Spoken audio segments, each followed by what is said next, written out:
मी अरुण घोडके. शिवचिंतन. शिवछत्रपतींचे राज्य, राजा आणि प्रजा यांच्या अतूट नात्याचे मूर्तिमंत प्रतीक होते. हे राज्य व्हावे ही तो श्रींची इच्छा.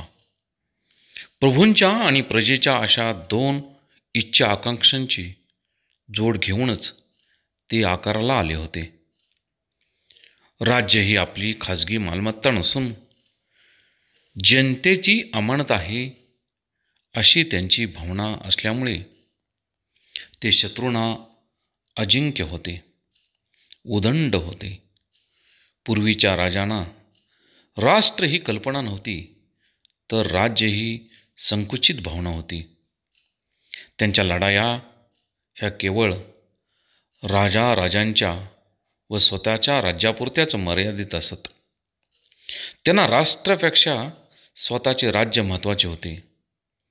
प्रजेने राबावे मरावे ते राजासाठी व राजाने जगावे ते स्वतःच्या राज्यासाठी. येथे राजा प्रमुख होता, प्रजा गौण होती.